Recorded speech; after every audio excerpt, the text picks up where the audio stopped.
Hello friends, இன்றைக்கி நம்ம முந்திரி ரவா உப்புமா செய்ய போகிறோம். வாங்க முந்திரி ரவா உப்புமா எப்படி செய்கிறதுன்னு பார்க்கலாம்.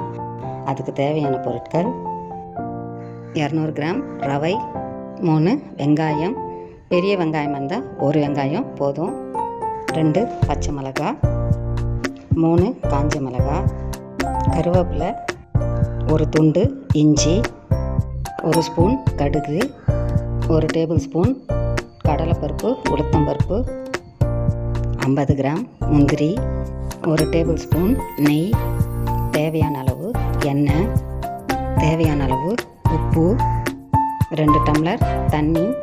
இவ்வளோதாங்க முந்திரி ரவா உப்புமா செய்கிறதுக்கு தேவையான பொருட்கள். வாங்க முந்திரி ரவா உப்புமா எப்படி செய்கிறதுன்னு பார்க்கலாம். இப்போது ஸ்டவ் ஆன் பண்ணிக்கலாம். ஒரு கடாய் வச்சுக்கலாம். கடாயில் 1 கப் ரவையை போட்டு வாசனை வர வரையும் ரவையை வறுத்துட்டு செப்பரேட்டாக ஒரு தட்டில் எடுத்து வச்சுக்கலாம். மறுபடியும் கடாயை ஸ்டவ்வில் வச்சுட்டு 1 டேபிள் ஸ்பூன் நெய், கொஞ்சம் எண்ணெய் சேர்த்துக்கலாம். எண்ணெய் சூடான பிறகு கடுகு, கடலைப்பருப்பு, உளுத்தம்பருப்பு, முந்திரி, காஞ்ச மிளகாய், பச்சை மிளகாய், கருவேப்பிலை, நசுக்கின இஞ்சி எல்லாத்தையும் சேர்த்து தாளித்த பிறகு கட் பண்ண ஆனியன், உப்பு சேர்த்து ஆனியன் கண்ணாடி பதம் வர வரையும் வதக்கலாம். இப்போது 2 டம்ளர் தண்ணி, தேவையான அளவு உப்பு சேர்த்து கலந்து தண்ணியை கொதிக்க வச்சுக்கலாம்.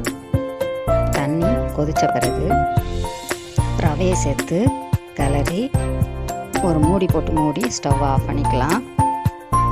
இப்போது டேஸ்டியான முந்திரி ரவா உப்புமா ரெடி ஆயிடுச்சு. நெய்யில் வறுத்த முந்திரியை மேலே தூவி சூடாக பரிமாறுங்க. சும்மா அட்டகாசமாக இருக்கும். நீங்கள் ஒரு வாட்டி இந்த ரெசிபியை ட்ரை பண்ணி பாருங்கள். உங்களுக்கு இந்த வீடியோ பிடிச்சதுன்னா லைக் பண்ணுங்கள், ஷேர் பண்ணுங்கள், சப்ஸ்கிரைப் பண்ணுங்கள். பாய்.